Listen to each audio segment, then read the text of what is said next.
Live from Cool Boys Central. You're the boss down there. I'm boss up here. From bat tips to bat nips, we are just cool boys revisiting Batman, the animated series, and wearing hats. This is Batman and Beyond, a Cool Boys podcast. I see Batman and Beyond. Greetings, Cool Boy Bat Nation, and welcome to another installment of Batman and Beyond, a Cool Boys podcast. I'm Ballard. And I'm Steve. So cool. Tonight's episode is Perchance to Dream, directed by Boyd Kirkland, story by Laren Bright and Michael Reeves, teleplay by Joe R. Lansdale. This episode aired in primetime in March 14th, 1993, and then aired on weekdays October 19th, 1992. And the villain, spoiler alert, is the Mad Hatter. Wikipedia says Bruce Wayne wakes up one morning to find that his life is completely upside down. His parents are alive. The Batcave does not exist. Alfred does not remember Robin, and he is engaged to Selina Kyle. Pretty hot. However, it doesn't mean that Batman isn't still around, and Bruce starts to wonder what has happened, especially after seeing the characteristics of a dream, such as book and newspaper prints not making sense inside this new life.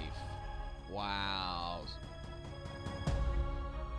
So you mentioned how this was played on primetime, and I could definitely see why, because I felt like this was a very good episode, and I definitely remember this as a child. It had a lasting impression. It was one of the more educational ones where it taught me that in my dreams I cannot read. You know, interesting you say that. That is obviously the big crux of the whole episode, right? Everything essentially comes boiling down to that one moment where Well, it's not that one. It's Bruce that realizes he has dyslexia and starts freaking out. And that's how I took it. It's a few things that lead him to thinking that he's dreaming, but there are a few things, and it's a general rejection of the reality that he's in, I guess, if you can call it. But what I thought was interesting about this also, Steve, as a kid, is I had a dream when I was very young where it was very much influenced by the first DuckTales, kind of TV movie. It was the first 4 episodes or whatever it is, or 5 episodes. I think it's called like the Valley of the Golden Sun or something. And I had a dream where it was a lot like that ending, with the kind of gold bricks and the overgrown vines and the stairwells made of golden rocks and whatever, into a giant pit. And I walked down this pit as a little boy. I'm like, in my brain, in my dream, I'm walking down this pit, down these stairs. And as soon as I get to the bottom of the pit, it all fades to black, and then a grassy plain shows up with 2 nutcracker looking toy soldiers, but they don't open their mouths like nutcrackers. They're just more like toy wooden soldiers. And credits just started rolling in my dream, and I remember this, I was 6 or 7, and all of a sudden credits started rolling in my dream, and I never was able to read them, but I just remember the visual of credits, and it was one of those things that when I saw this episode back in 93, it kind of explained that to me, but it was kind of weird, because it kind of harkened back to that. You might have been able to read credits at 6, but you could know what they are, Exactly. Well, and I'm sure, because I saw them at the end of all the movies I ever watched, right? But it was weird to me, because then I kind of was like, oh, I guess I couldn't read those when I was a little boy, because you can't read in your dreams. I was trying to remember Waking Life. In Waking Life, aren't they reading though in that movie? I don't recall, honestly, but it's not necessarily a motif in this that they hold to. I don't know if it's a real fact or not. There are scenes in this where, right in the beginning, where you have Bruce at Wayne Enterprises and he sees Batman. He's running to see Batman in the street. He runs by a sign that says Wayne Enterprises, clear as day, and then he runs by out the door, and behind him, above him, it says W.E. Right? So it's the initials for Wayne Enterprises. And it's like, Wait a second. So that's perfectly legible shit right there. And That's then just the next background shot. art. Well, yeah, but the next shot has background art for a jewelry store, and it says ALXJYZVI or something, IVY or some shit like that. It's like all this nonsense. So it's background art they put effort into making sure that So they some of the letters tried. were off. And the cemetery had also the letters wrong, and that was also background art. But the Wayne Enterprises, it says clear as day, Wayne Enterprises. This show is not known for their, I guess their QA, their quality assurance, their quality checks. But I did like this episode. I thought this was It's good. It is good. I felt like this was also, how the show always kind of leans on its sort of film noir sort of roots. I think that come from the Tim Burton and just basically being that like Art Deco style. I felt like this one really had that where the main storyteller or the main character is like crazy. Everybody thinks he's crazy and he's just out of his mind. Oh, for sure. And he has to like prove them all wrong. And it's also one of those things where this is his He's perfect getting life. gaslighted or whatever they say, gaslit or some shit, right? It feels like that, but it's a dream. Mm-hmm. Well, and also that he's fighting what he would consider his perfect, world, that he's not Batman, that his parents are alive, and he's just living a normal life.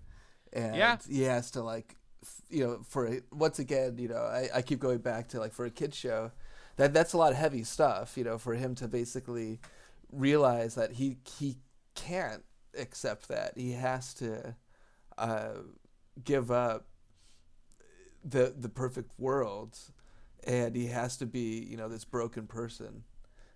That's pretty heavy.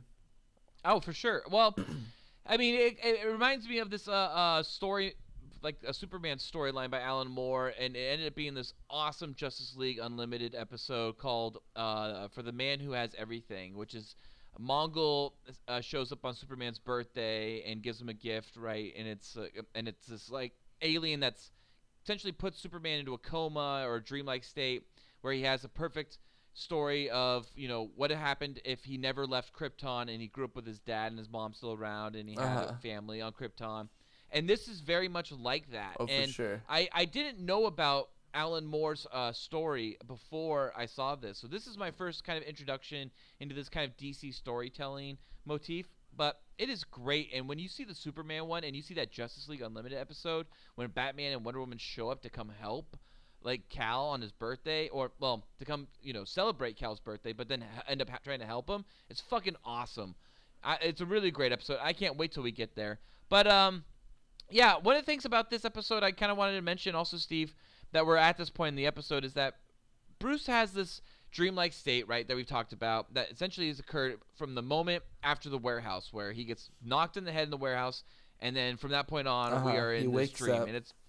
And it's great because it's such a quick open. You As a- forget about it, but now he's in this office at the Wayne Enterprises, and his fiance comes walking in, and what a fucking catch to have you marrying Selena Kyle. Holy shit! Which is kind of funny because just recently they had that whole storyline in the comics with him marrying Catwoman. You're right, Steve. I read the comics all the time. I actually you can see don't... Wayne Enterprises. See the Wayne Enterprises in the WE? Did Yeah, you see it? yeah. All right. Oh, you know what's funny? This episode kind of gives away the ending by having the opening title card when it's like Perchance the dream. Over there, yeah, it's all And it's like messed up. Mad Hatter theme is playing underneath Oh, for it. sure. Yeah. Yeah, really. Well, I like how Batman's not Batman in this. That's kind of fun, right? Where Bruce he has to to get fight, to watch it from his perspective. He's impressed. I think that's kind of fun. Where he watches Batman during the day, take out these jewelry heists and be pretty badass, and that's kind of silly, I guess. Just having Bruce It is be kind of like, silly. "Wow, he's pretty good." You know what's funny too about this is then right after Batman stops the jewelry heist and rounds up the crooks, and Bruce is all watching astonishingly in the on the sidewalk or whatever. Selena comes running up and she's like, "Oh man, Batman gets me so fucking wet." Like no matter what reality it is, Selena gets so wet from Batman. Do you think she's still Catwoman in this reality, or is she No, just because he Selena? asks her. He straight up asks her. He's like, "What does Catwoman ring a bell?" And she's just like, "Catwoman, Well, Bruce, what's wrong?" I mean, if she said Batman to him, he probably would be like, "What you talking about, Willis?" You know. No. I think so. Yeah. Well, I guess he didn't stay in the dream long enough to see if Catwoman was bouncing around, the city with them titties, right, Steve? Right, Steve? That was, Cool Boy Felk. That was much more interested in. Yeah. Cool Boy Felk, by the way, we miss you. Producer Felk. Get better soon, big guy. We'll keep a place warm for you. So then Bruce goes and talks to Leslie Tompkins.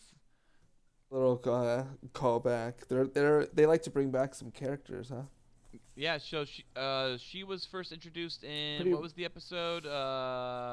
Something like Crime Alley. Yeah, the Crime Alley one. Appointment in Crime Alley. Mm-hmm. Yeah, that wasn't that long ago. That was what? That was like 2 episodes ago, wasn't it, or something? 3 episodes, 4 episodes? Mm-hmm. Yes, it was episode 26. So yeah, just 4 episodes ago. So Mad Hatter also was fairly recent. He was like episode 27. In the production order, so yeah, they're just calling back to Mad Hatter fast. They did the same thing with Scarecrow. Yeah, they used him a few times recently.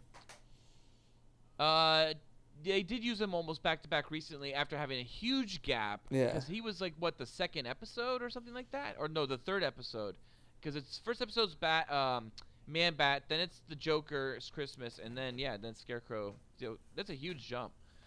Well, anyways, you get to see kind of Bruce deal with his dad. Alfred, is a little bitch, dealing with all of the Waynes, of course. That must be hell if they're all like Bruce. Uh-huh. Bruce is like a little Randy with Alfred, too, it feels like. Yeah, well, he's trying to be fun. This is the happy Bruce. He's like, hey, I'm accepting this world. This is fun. But then he's like, let me read my newspaper. What the fuck? And he just can't accept. I think he just realizes that it's dyslexia, and he throws a fit because of it. Because why would I have dyslexia, and it is horrible. And every day when I try to read the newspaper, like? I don't think that's what it looks like. Every day it looks like that for me. Every day. Man, how do you drive? Oh, it is hard. I feel like dyslexia, you just kind of like switch around a few. Steve, I actually don't drive cars. I don't even have a driver's license because of it. Oh, wow. It's that bad. I didn't realize. I get around through, ride sharing and, That's lucky for you that you live in such a populated area. Well, I'm also really lucky because my family lives very, very close, and they just drive me everywhere. My mommy and my daddy take me to all the places I need to go. They take me, to my soccer practices and stuff. It's okay, I get around. When they drive you, sit in the back and everything. As long as I got my juice box. Yeah, all right. Good to know. Well, so what's going on in this episode right now? I don't fucking know. You know what I know? I know fucking 47-year-old Bruce Wayne still lives with his mom and his dad. And he throws a goddamn temper tantrum and then runs out of the house, hops in his roadster convertible, and just guns it out of there like a fucking little 17-year-old not allowed to go out to his party. He'll show mom and dad real good. And then the cops chase Bruce throughout Gotham. Somehow they always know where he is. Why the cops were chasing him? It's just like it's a dream. It's like Inception, right? It's just a dream. It's the dream security. But for plausibility's sake, if it's this world, that was pretty quick for the cops to be out, just because he's a rich white boy. They always knew where he was. Kid, they wouldn't have cared. They knew every moment where he was. It was like, oh, he's over here at the grappling hook store. Oh, he's over here at the cemetery. This was funny. What was the line that he said at the grappling hook store? I wrote it down. When Bruce demands, he was like, I need flares and a flare gun or something like that. It's like, whoa, calm down. Flares and a flare gun, please. Dude, can you imagine? Yeah, really. If just a billionaire's son showed up screaming at you at late hours of the night and then takes off on foot, leaves his roadster behind as cops chase him on foot. Amazing.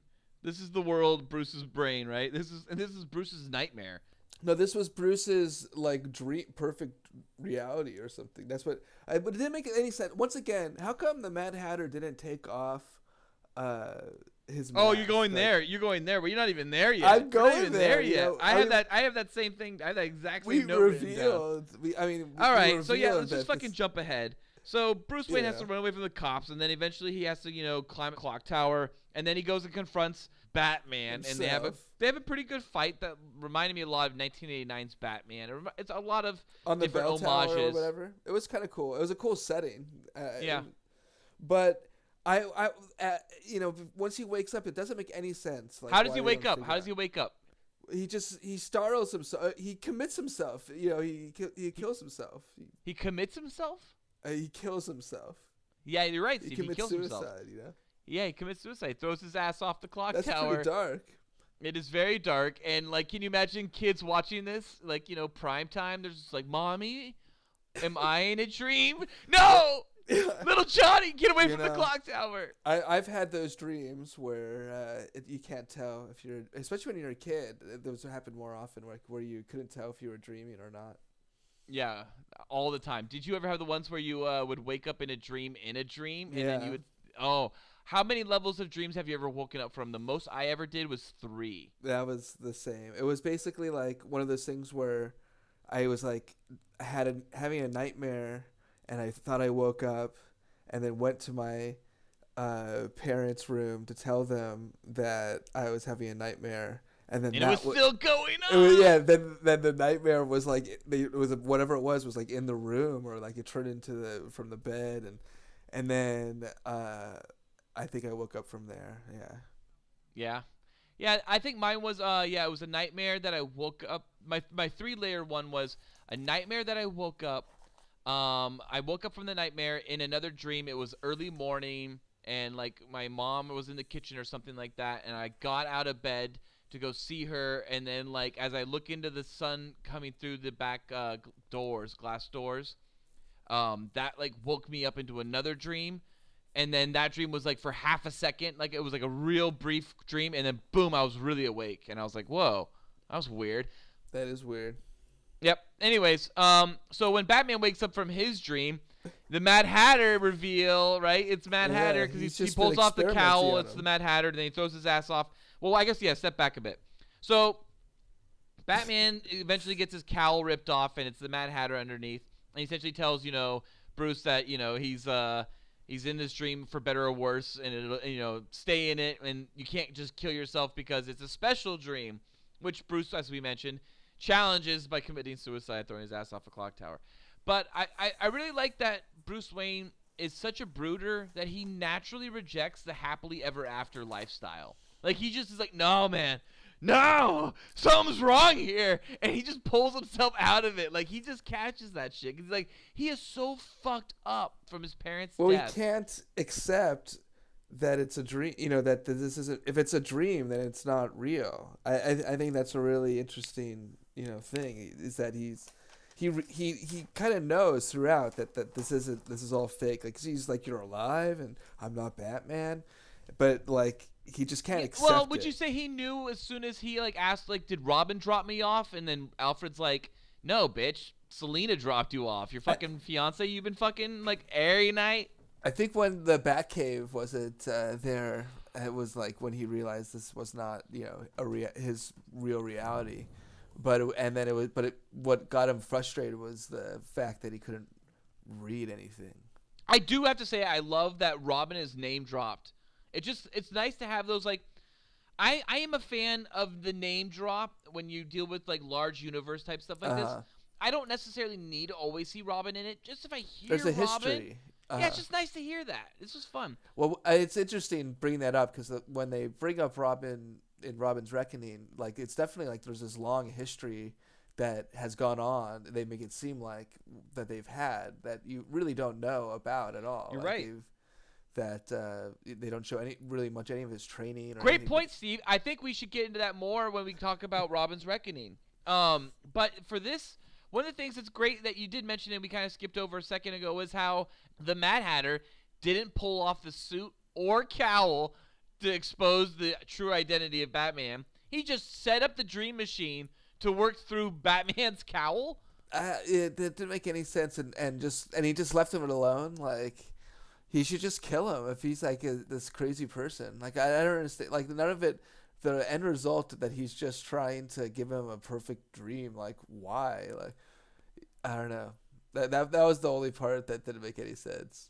It's to keep him at bay, right? So he can continue his Mad Hatter hijinks and criminal activity. What was Mad Hatter's activity? Was it just trying to bang some chick? He just wanted to kidnap and sexually assault a woman that he didn't that didn't like him. I have to say, all said and done, I really liked this episode as a kid. Oh yeah. It was smart. It was fun. I loved that I was getting something that was challenging me as a child. It's very mature. But it wasn't as great as I remembered it. That being said, I'm not going to dock it for that. It's still good. It is still a kids show that is tackling crazy fucking meta shit with dreams. So I give this 4 out of 5 boys. Well, I give this one 5 out of 5. I thought, to me, this one I thought stands well. I guess I continue to watch kids shows, and so I don't really have the this for a kids show. I think this is really well done, and it is one of the sets a bar throughout for other shows that like what they can do with storytelling, and it doesn't have to always be something that's easy to digest. Just seeing Batman Bruce jumping off the ledge when the police are coming, and he doesn't know if that's really a dream. What if he just dies? That's it's obviously not. Wait, what does he say? I'll see you on the other side. Oh no, I'll see you in your nightmares. Yeah, it's like that's pretty intense. I wanted him to really say, "I'll see you in hell." There's people. There are people that are crazy that believe that they're not in their reality and kill themselves, and so it's like it's tackling intense stuff that I thought this was a really well done episode. Yeah, and it definitely is a sentiment held by Kevin Conroy as well. He's admitted on Twitter and confirmed this in an interview later that this is his favorite episode. Ah, wow, good to know. I have one little last tidbit that this episode could be based on Detective Comics issue number 633, Identity Crisis, in which Batman awakes in a fictional world in that he isn't Batman. 633, Detective Comics, is that what you said? Issue number 633? Number 633. I love that issue. Yeah? It's so good. I read all the books. Great bat stuff, Steve. I should just write Steve there. It says gentleman. That threw me off. Okay, hang on. Well, you can call me a gentleman. I'll be like, thank you, sir. Thank you, yeah, good but sir. that doesn't, no, it doesn't work. And to you, my gentle sir. my dear fopper gentleman, my dapper Dan. Great bat stuff, Steve. Cool Yes. Boy Nation. Tune in next week. Same Cool Bat time. Same Cool Bat channel.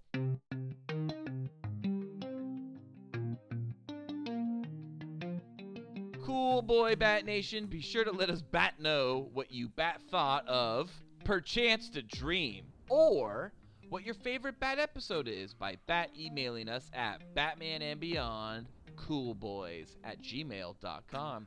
New episodes come out every Tuesday. New episodes come out every week. Every-ish. Every weekish. New episodes come out sometimes during a month. Follow the feed. Also, please check out our other great Cool Boy Central content with the Cool Boys podcast on iTunes, SoundCloud, Google Play, and Patreon, where the Cool Boys have all kinds of uncensored discussions. What? About usually bods and dongs and all the boners they've given us. Be sure to like and subscribe to the Cool Boys. Also review us on iTunes, where we have a 5-star rating. That's right. Until you decide to lower it, Cool Boy Nation. Also, donate to us on Patreon. It only costs $1, and you will receive special access to content too hot to air. You can find the Cool Boys on Patreon at www.patreon.com/coolboyspodcast. What's the Batman rating? I think it's the same 5. Oh, wow. Thank you for listening. Stay cool. Thank you for listening. Oh, yeah, I don't know. Is our Batman rating 5?